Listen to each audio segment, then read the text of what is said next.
Looking good, IMATA. You too. All right.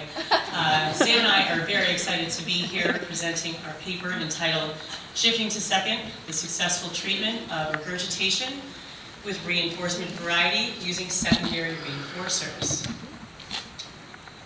This is our princess, Maya. She actually chose this pink background. And in 2012, she was a 7-year-old lactating female with a chronic regurgitation issue. Regurgitation was first observed in 2009, presumably a learned behavior from her big sister, Indy, who was a frequent poolmate.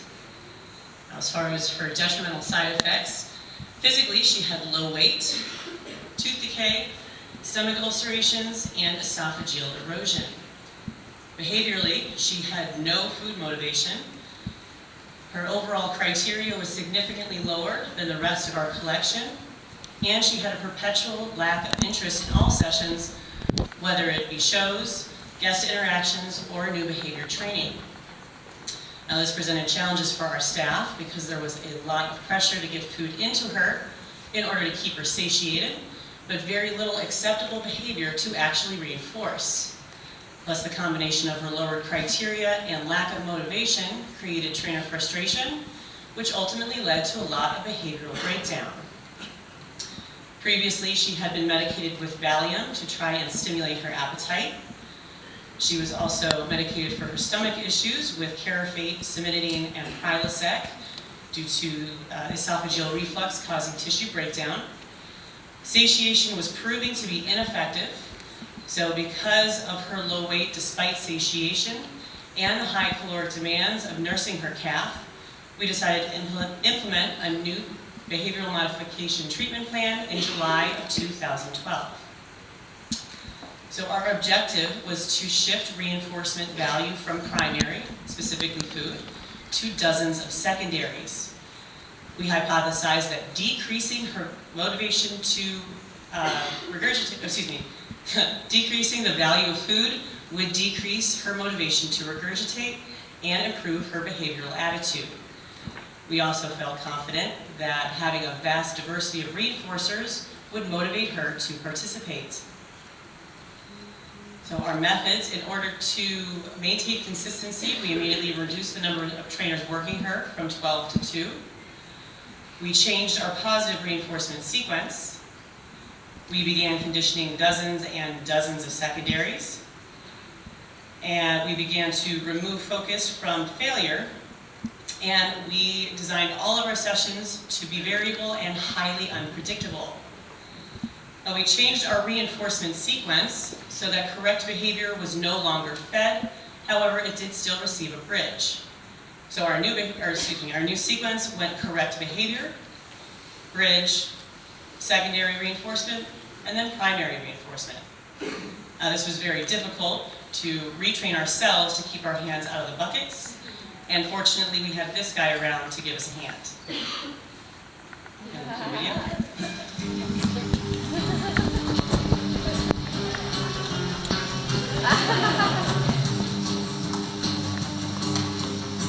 Stop!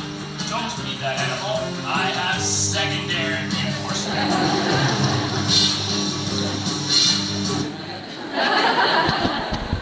So you can see that this was very helpful. So we began conditioning dozens and dozens of secondaries, and we dedicated entire sessions to this process. So we would present a new object and ask her to touch it with her rostrum, touch it with her pec, and then bridge and feed any interest she emitted. She very quickly showed us which ones were more intrinsically reinforcing, which ones would require some learning, and which ones were just straight up aversive. If we found an object to be aversive, we did avoid using it. And we're going to cue a video here. This is our trainer Stephanie using the noodle, and you can hear Maya's reaction.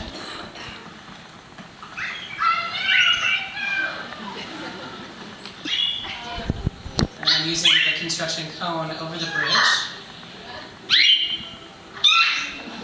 And then using the cone to funnel some pressure onto her melon. And then this is an antibacterial foam that we use on abrasions, but she really seemed to enjoy the foam on her melon, as well as the bottom of the bottle. Now, the same object might elicit a different response in a different context. For example, Maya targeting to the noodle did appear to be reinforcing, but slapping her on the melon with the noodle was definitely a magnitude. Then we have water play, and we presented water play in many different forms, syringes, hoses, water guns, amongst many others. We also found that water pressure on different areas of her body to be more reinforcing, her mouth in particular. Water pressure has proved to be a very strong motivator. So we'll cue this video. This is Allison. She has a small funnel. You can hear a quiet reaction. I have a syringe here, and you can hear her get pretty pumped about it.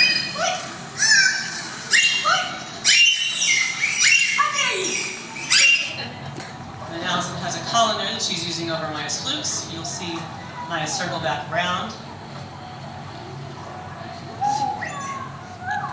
She really did seek out that water pressure in her mouth. And then taction has increased and evolved dramatically. We will give her back rubs and belly rubs in layouts. We will poke her face multiple times, cover her eyes, give her high fives, and she really seems to enjoy it when we poke her pec pit. Touching her mouth is also a very high value reinforcer.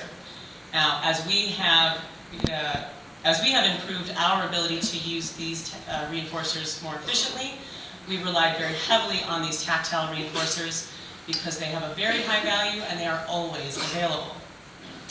We can cue this video. We'll see me give her some mouth action. Alright, you guys can come back to the wall. And I'm drumming my fingers on her melon. Covering her eyes. Touching with my toes. And then some more mouth action. So while we have spent a lot of time finding ways to motivate Maya, we've also focused on changing her attitude towards failure. We began taking focus off of incorrect behavior by delivering an LRS and repeating the behavior one time. If the behavior is still incorrect, the LRS was again delivered and we moved on to a different behavior. Previously, Maya had a tendency to work harder to get an established behavior wrong. Our response to correct behavior was predictably food, something that did not motivate her. However, our responses to her incorrect behaviors were novel and much more motivating. We had spent a significant portions of sessions working through incorrect responses of established behaviors with timeouts and approximations. Consequently, a lot of attention was brought to these failures and sessions became presumably aversive for Maya and certainly aversive for her trainers. We also gave her more crutches and focused more on setting her up for success. SDs were always very big and clear, and she would get target help for pattern behaviors more often. We were not trying to prevent her from failing, just trying to increase her overall percentage rate of success by giving her help in certain behaviors that, while established, had proven to be problematic. And then we designed all of our sessions to be variable and highly unpredictable. Our training sessions were relatively easy to make unpredictable, and our show has a template that allows for variability by design. But our public encounter program demands that each guest receive the exact same interaction experience. So how do we keep this from becoming predictable? Well, we can change the direction of our dorsal toe perimeter. We can vary locations of mimics between deep water and shallow water, and we can change the order of behavior. So for example, instead of doing 6 handshakes in a row, we can do 1 handshake, 1 mimic, 2 layouts, 1 dorsal toe, and then come back to another handshake. We added a second trainer to plan and track this variable order.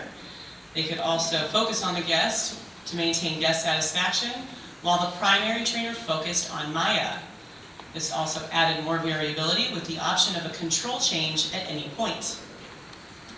Instead of doing a 20-minute interaction straight through, we could break it up into 2 or even 3 smaller sessions by having the guests exit the water at variable intervals. And depending on the able-bodiedness of the guests, we could have them slide in from deck or even cannonball into deep water instead of just always using the stairs. And then we could also have the animals switch sides of the habitat mid-interaction, and this gave both animals 6 fresh guest faces for the second half of their session. This was challenging for our trainers because we had to consciously think of which secondary to use next in order to maintain a sufficient level of variability. For example, not getting into the habit of always using the cone or always using the noodle. And then we have our ongoing challenge of what we call fighting the rut. This is our constant struggle to avoid getting comfortable in a pattern that we know to be successful with Maya and successful with guests. As soon as she begins to recognize a pattern, we see a backslide in behavior and an increase in regurgitation. Basically, we begin to lose control. So we will all eternally continue to fight the rut and challenge ourselves to stay outside of our comfort zone. So the top graph is Maya's weight. The bottom graph are the monthly average kcals that we offered her, and these arrows will indicate where we began treatment. Since implementing treatment in July of 2012, Maya has gained weight while we have continued to decrease her kcals. Thus, more nutrition is being utilized. This correlation definitively indicates that Maya is regurgitating less and that our treatment has been effective. There has also been a dramatic change in her daily participation. In 2012, she averaged 0.3 shows a day and 1.2 encounters. In 2013, she is averaging 1.4 shows a day and 2.5 encounters. Now, the quality of these sessions is anecdotal because we have implemented a new rating system this summer, so there is no way to objectively compare the quality of her sessions between 2012 and 2013. However, our entire staff unanimously agrees that the quality of her behavior and her attitude have dramatically improved. Now, her health has also improved enough that we have been able to remove all of her gastrointestinal medications. Now, anecdotally, Maya's overall behavioral criteria has significantly improved.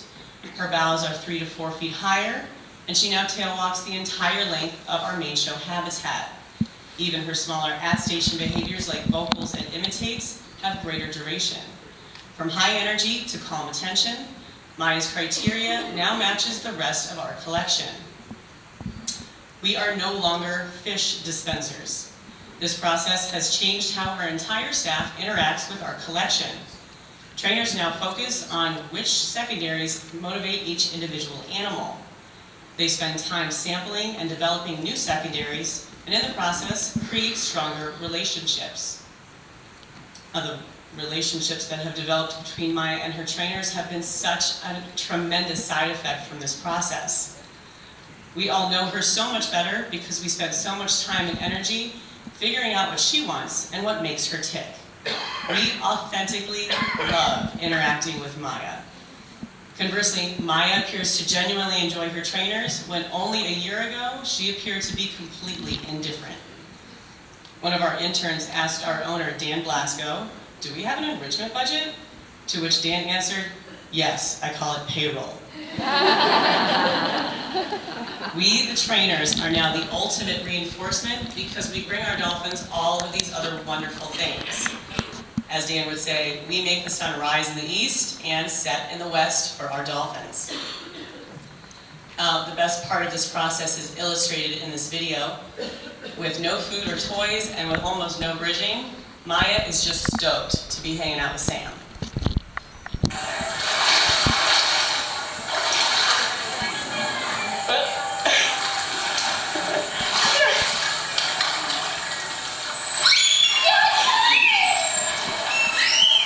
I'm so good at this.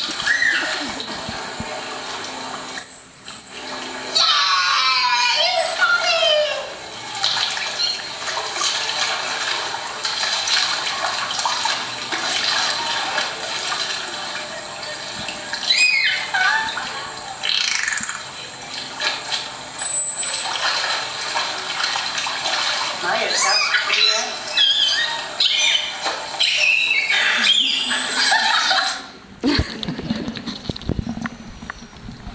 Regurgitation is a ubiquitous behavioral problem.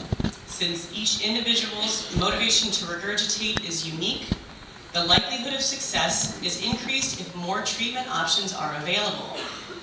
This method was successful for Maya's situation where the traditional method of satiation failed. It should be shared with all in hopes that it may help others find success with an alternative treatment.